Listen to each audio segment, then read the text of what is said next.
And also, it literally confirms everything Trump has been saying. Like, there has never been a better moment to be a Trump supporter than this moment. Every single thing that he said about, like, these Dems are coming after me, doing welfare, you're basically admitting you don't have any interest in preserving the institutions or the rule of law if you're going to be like, well, I guess we can't do anything because you're the president now. That's it.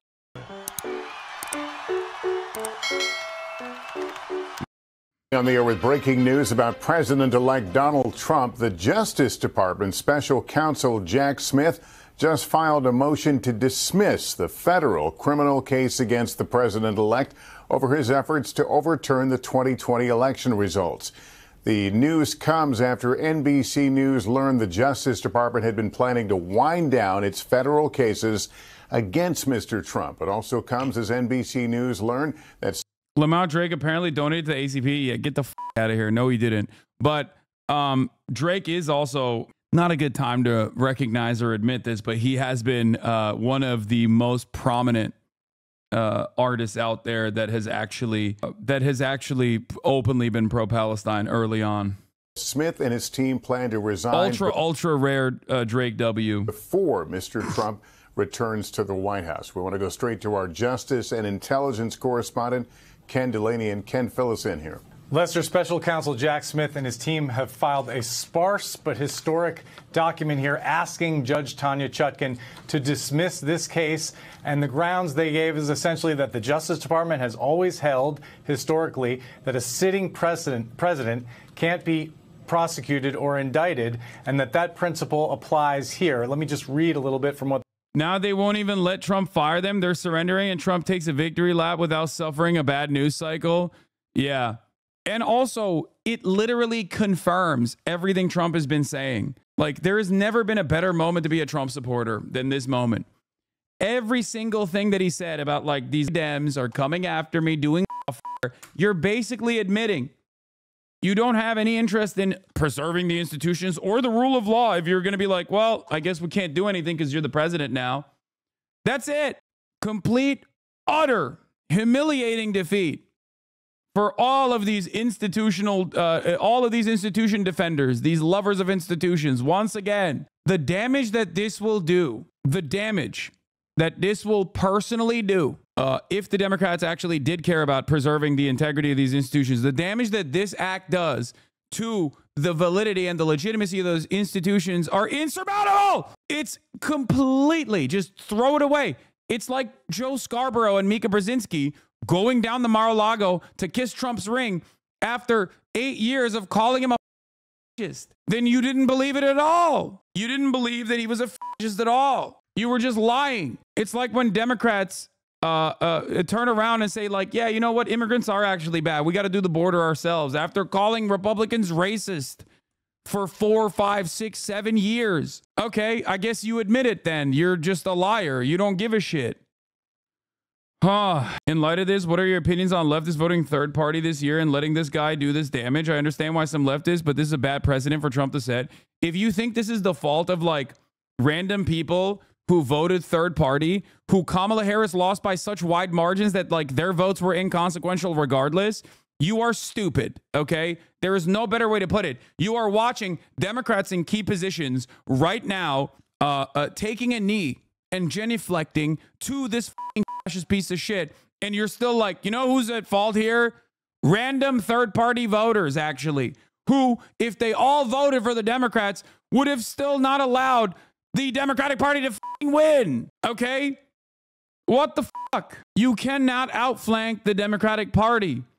You cannot make the assertion that these people are automatically in the tank for the Democratic Party, but are silly and selfish, and that's why they're not voting for the Democrats. This is an idiotic way to campaign, okay? That's not how this works. And what's happening right now is far, far, far more consequential. People need to cut this shit out, okay? Stop. Do you work for the DNC? Do you have pay stubs to show for it? Why are you defending their inadequacy for free on an independent outlet such as myself? Okay, you're coming to a community of leftists to be like, I am going to defend the $700,000 salary winning idiotic analysts and campaign staffers that literally openly consulted the Democratic Party to lose, I'm going to defend them and their integrity. It's like these guys are getting paid six figures. They melted $1 billion. They were $30 million in debt by the end of this campaign, and they lost. It's so dumb. Stop playing. Stop being a mark, okay? Please, I beg of you. Stop being a sucker. Stop being a sucker for those who are in positions of power within the Democratic Party. You are literally doing their bidding.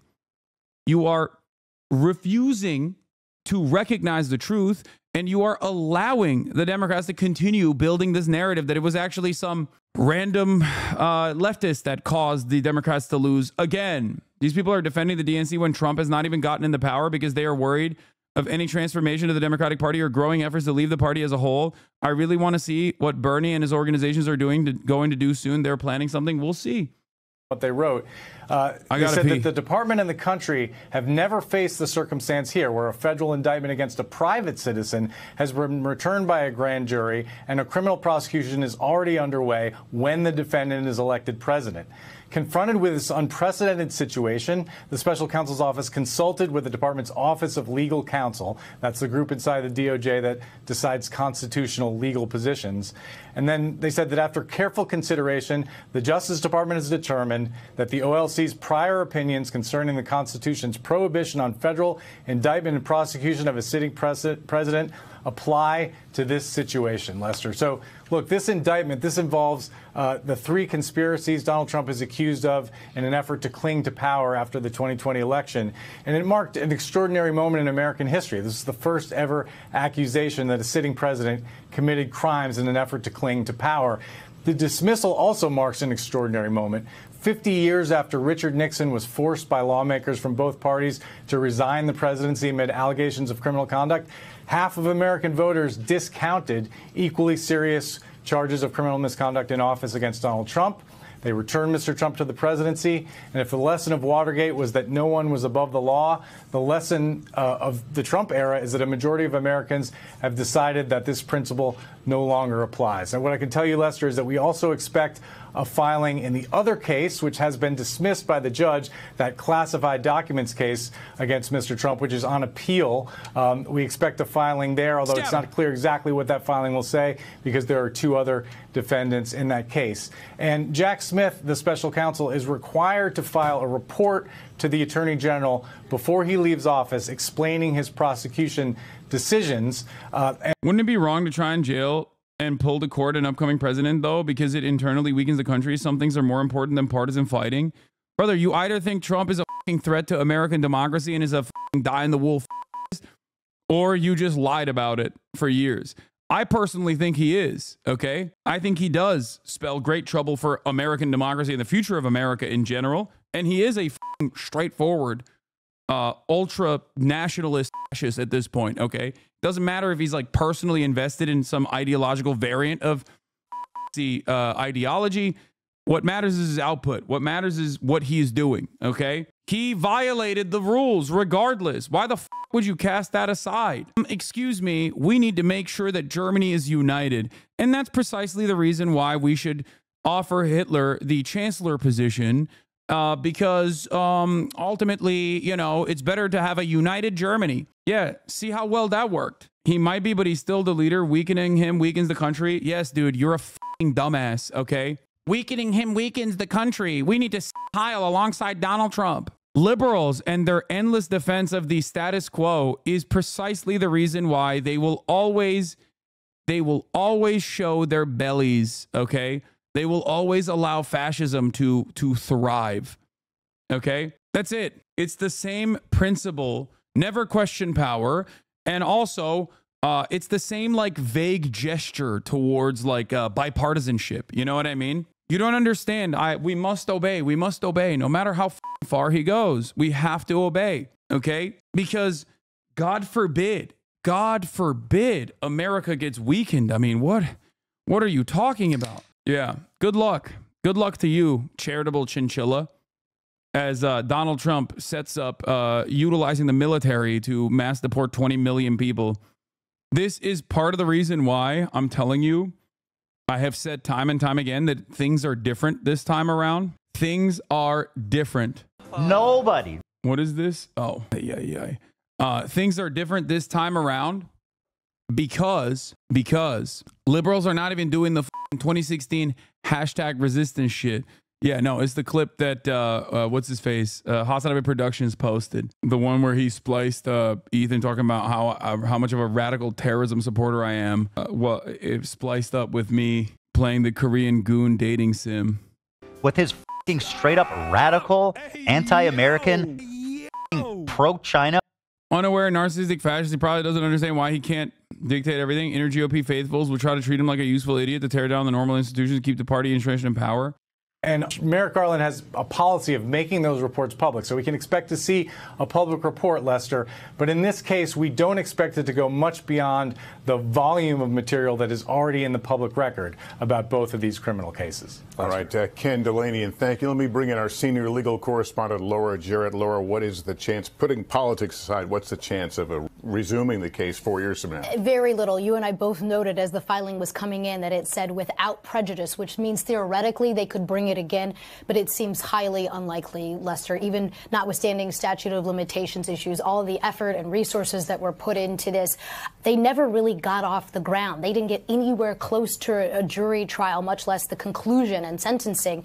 They just never got there. But between the delays with the Supreme Court decision on immunity and Trump's own efforts to try to get the case blocked, I think the real question now is just whether we even see a final report from Smith's office laying out sort of what evidence he would have adduced at trial. He was also required to explain in that report why he didn't bring any charges. If there were anything that he held back, he's supposed to explain. He had that. already developed a roadmap to get around the Supreme Court ruling on immunity. He had tried, and they did a superseding indictment, so essentially rewriting the indictment to be more in line with that, kept out some of the evidence that the Supreme Court said was off limits.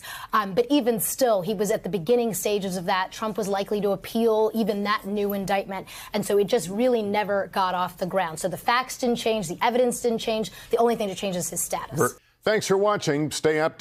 To politics now, in the new Trump cabinet ready for confirmation. The president-elect announced a series of top administration picks just over the weekend, including hedge fund manager Scott Bessent to be Treasury Secretary and Congresswoman Lori Chavez DeRemer as Labor Secretary. Trump needed less than 3 weeks to pick his cabinet, but some of his more controversial picks may have trouble getting approved by the Senate. Nicole Killian is in West Palm Beach for us, covering the transition as she has been for days now. Nicole, good morning. Hey, good morning to you, Tony. Now that President-elect Trump has made most of his key picks, there are new calls for them to get FBI background checks. But overall, the public is giving him positive marks. As President-elect Donald Trump put the finishing touches on his cabinet choices this weekend, a new CBS News poll finds 59% of Americans approve of how he's handling the transition. We're going to have hearings early so we can get his team in place when he takes the oath of office on January 20th. The poll also shows many of Trump's designees have more support than opposition. That includes some of his more controversial picks, like Robert F. Kennedy Jr. for Health and Human Services, Tulsi Gabbard for Director of National Intelligence. There's a major disconnect with reality in this country. I can't. Everything is bad and only slated to get worse. Do you understand? Like, everything is bad and it's only going to get worse. And there is... I feel like there are not enough people that are actively speaking out against how insane things are getting. And only until people are staring down the actual ever-present danger of Trump's fascist, white nativist, anti-immigrant policies and how devastating that is for the lives of millions of Americans, will they turn around and go, oh, man, we fucked up. And at that point, it'll be far too late, okay?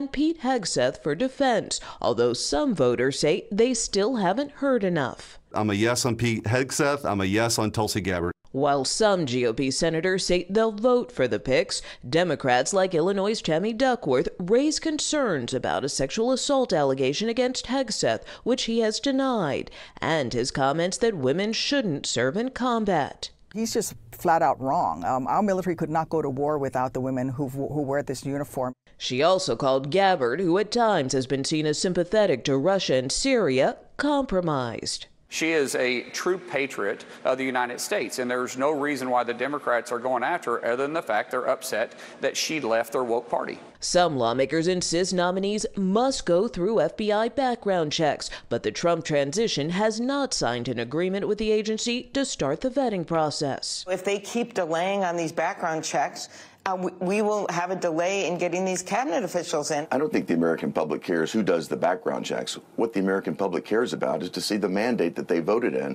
delivered upon. The Trump transition also hasn't signed an agreement with the White House to get access to office space or help with expenses. A transition spokesperson tells CBS News they continue to constructively engage with the Biden administration. Okay, Nicole, thank you very much. We turn now to the latest on President-elect Trump. His team is taking shape as he announces more of his choices for top posts in his new administration.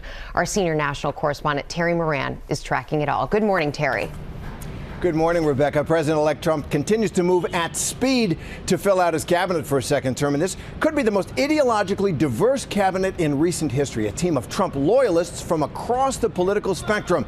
Over the weekend, Trump making some more big nominations. For Treasury Secretary, Scott Bessent. He is a hedge fund manager and former Democratic Party donor who now advocates for big cuts to the federal budget and much more oil production in the U.S. And for the powerful position of director of the OMB, the Office of Management and Budget, Russell Vought. He held that post in the first Trump administration, and he is also the lead author, one of the lead authors of Project 2025. That's that controversial blueprint for a second Trump administration that Trump distanced himself from during the campaign, but has now put one of the top architects at the very center of power. And for Labor Secretary, Republican Congresswoman from Oregon, Lori Chavez DeRaymer, she is surprisingly for Republican, very pro-union. Rebecca? Yeah, you said it, Terry. Very ideologically diverse. And there are also more controversial nominees in the public health posts. No question about it, Rebecca. There's a real theme here. Trump has named former Florida Congressman Dave Weldon, who is a real vaccine skeptic, to run the CDC, the Centers for Disease Control and Prevention.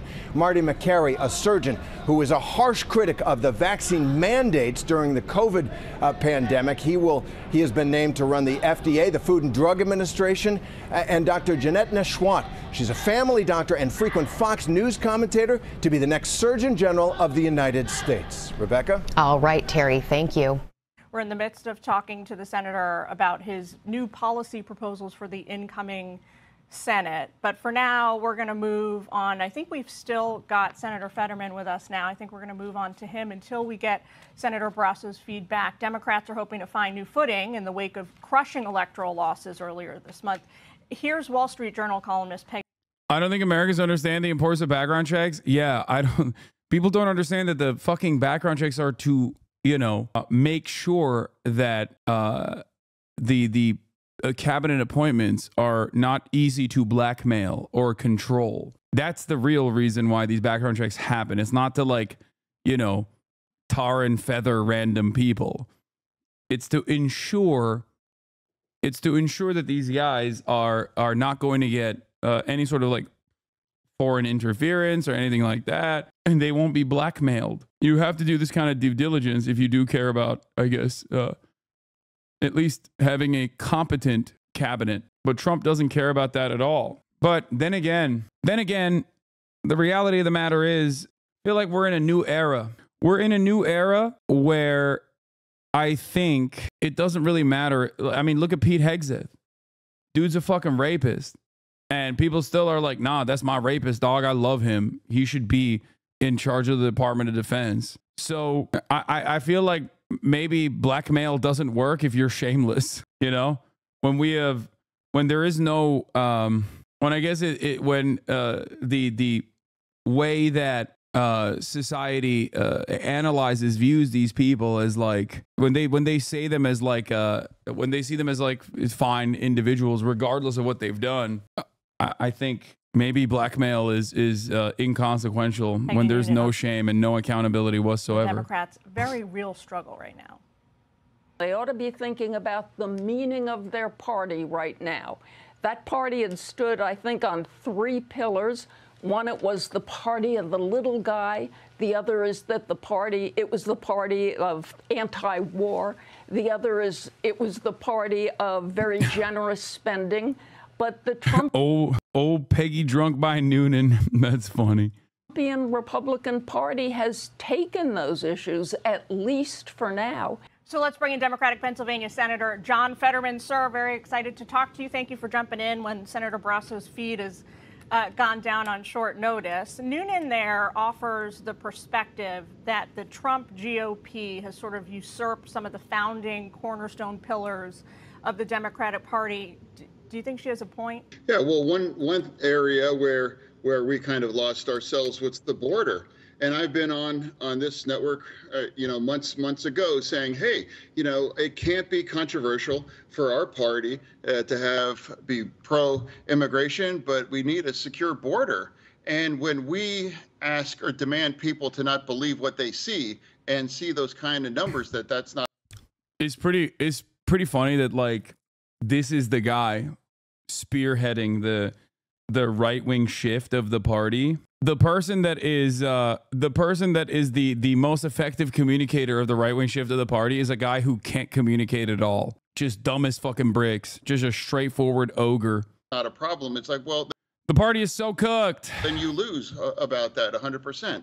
I've tried to describe you have up to 300,000 people encounters per month. And I put that in perspective with Pennsylvania. I'm like, that's the size of Pittsburgh showing up in 1 month. It's like, what's going to happen for those folks? If we want them, the American dream for those people, how can we possibly deliver that? Where do they go? And we can't pretend that that's not a significant issue, and we got to address that. So another issue. It's not the new Joe Manchin. I think the party itself is reshaping itself in this attitude. That's what I'm trying to explain. Issue like that, I don't. Joe Manchin played the role of a spoiler, but at least the party back then would try to present itself as like somewhat progressive, someone on the side of working class people that cared about the truth with respect to like immigration. Now the party is saying like, no, we're becoming the Joe Manchin party. We're becoming the John Fetterman party. It's really insane to watch happen in real time.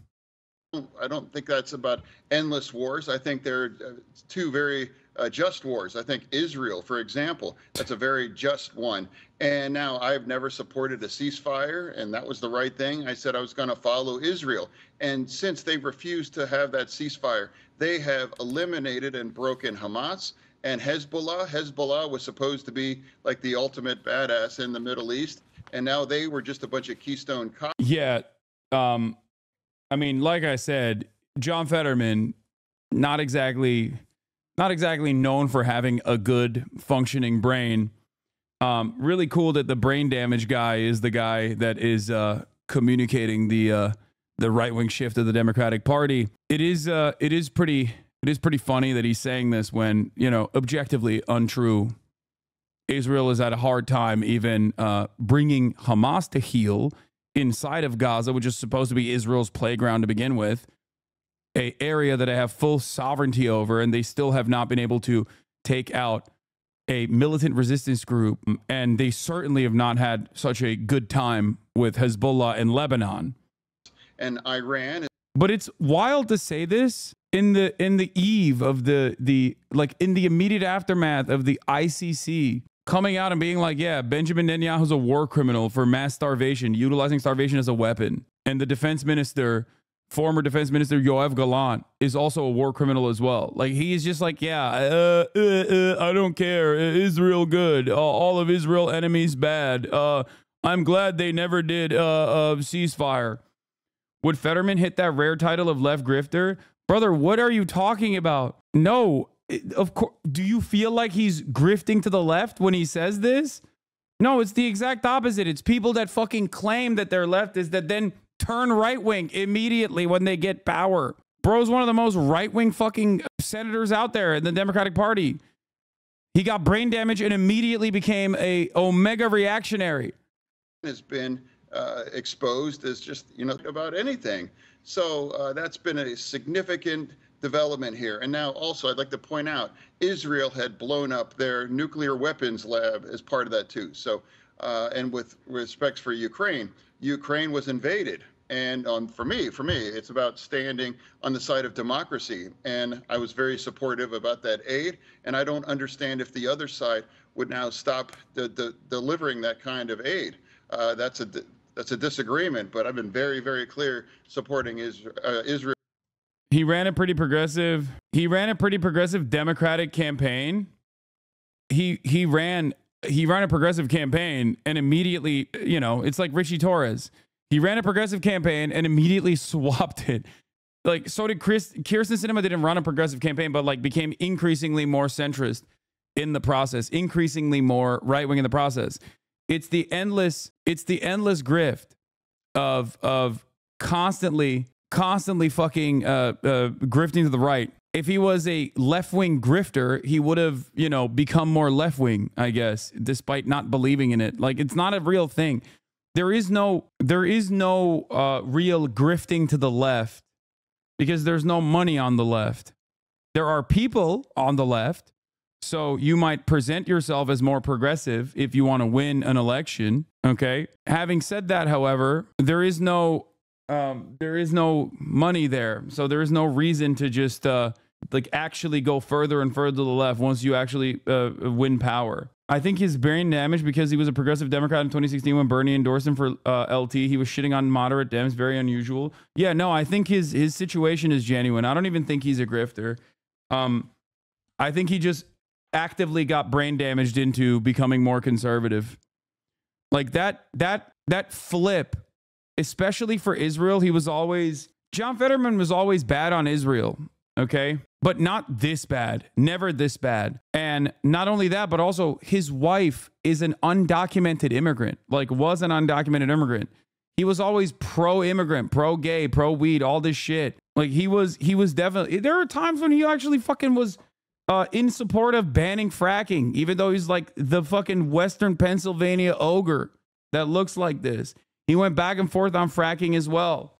Pro-gay weed, yeah. Israel and Ukraine. You have, sir. And while you're on the topic of Israel, your colleagues voted down this Bernie Sanders bill this week to stop supplying weapons to Israel. The new incoming administration is touting their foreign policy national security team as the most pro-Israel in modern history. Wondering if you agree with that. Yeah, no, well, I mean, it was a pleasure to vote a big no on all those threes with my colleague from Vermont. I don't understand why anybody would bring that to the floor, but hey, if they want to go down, you know, 80, 18, 19, that's up to you. But in terms of the incoming administration, I actually like what I see in terms of being a very, very strong pro-Israel through that, and I fully support that through that too. And when the administration will change, my vote and voice won't change either, and that's going to follow Israel through that. And they have made a magnificent kinds of progress on the process of generating longer-term peace by destroying Hamas, Hezbollah, and just demonstrating that Iran really, you know, doesn't have the kind of capability to deliver any kinds of damage. You indicated, Senator, this week, at least it seemed to me, correct me if I'm wrong, that you're open to supporting two of Trump's cabinet nominees so far, Marco Rubio for Secretary of State and Dr. Mehmet Oz for the CDC. Dude, he's so visibly brain damaged. It's so funny. Fetterman literally endorsed a right-wing Z group threatening PA students. No, I'm telling you, dude, he just, I think it is legitimately brain damage. It's not an accident that so many UFC fighters basically become like incredibly fucking pro-Trump, incredibly reactionary. I think CTE has a capacity of making you more right-wing, making you more reactionary. And I think his stroke basically fucking bricked what remained of his brain, turned him into like a full tilt right-wing guy. Is there anybody else on his cabinet list that you think you might get behind? And then on the other side, is there anyone on your sort of over my dead body list? Yeah, well, and again, of course, I'm a fan of my colleague from Florida, and I'm going to enthusiastic going to vote yes for Senator Rubio. And then, you know, with Dr. Oz, I mean, everybody understands that we ran in the same cycle, and it got kind of ugly.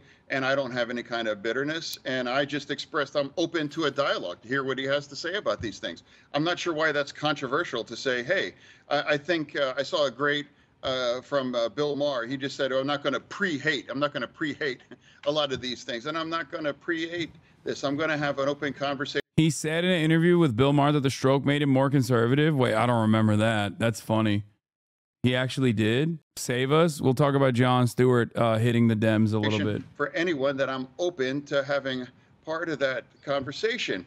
And there's some people that I just couldn't be able to vote for that. And there's some that might be able to enthusiastically vote yes. And like, can you retract their condemnation of mass deportations? I don't want to keep this guy either. Bro, he's not going to get deported. They're not going to deport ogres. John Fetterman brags that brain damage made him abandon progressives. The Pennsylvania senator sat down with Bill Maher, of all people, to chat about leaving progressives behind.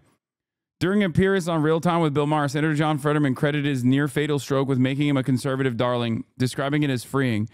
There's a line from the first Batman, Joker. He's like, I've already been dead once. It's very liberating, Fetterman told Maher on Friday. That's not reckless. That's just freeing. It's just freeing in a way. And I just think after beating all of that, I just really want to be able to say the things that I have to really believe in and not be afraid of it if there's any kind of blowback. Well, on the October 7th, progressive got him elected to saber rattle for Israel's brutal attacks in Gaza. His stance has largely been antagonistic, trolling protesters, rallying for a ceasefire by waving an Israeli flag over them, laughing at military veterans getting arrested, protesting for a ceasefire, and castigating the United States for abstaining from ceasefire resolution instead of voting against it. He has described student encampment protests as pup tents for Hamas and spread debunked propaganda denigrating pro-Palestine demonstrations in Philadelphia. Since adopting an aggressively pro-Israel stance, Fetterman has also backed harsher border policies, a curious stance given that he used to point to his wife's undocumented status as a child to tout his progressive bona fides. What? Some ranchers shot them? I just had 2 Mexican family members get shot on a hunting trip in Arizona. This is literally just the beginning. Cops are investigating, but they aren't going to do shit. Wait, what? Speech therapist here. I work with TBI patients all the time, and their critical reasoning skills significantly decline, and it leads to reactionary sentiment. I mean, not every single person. This doesn't happen to every single stroke victim, okay? But I think that this is definitely one of the instances where it's very clear that, like, this person is, as a direct consequence of the fucking stroke, you know, become more right-wing.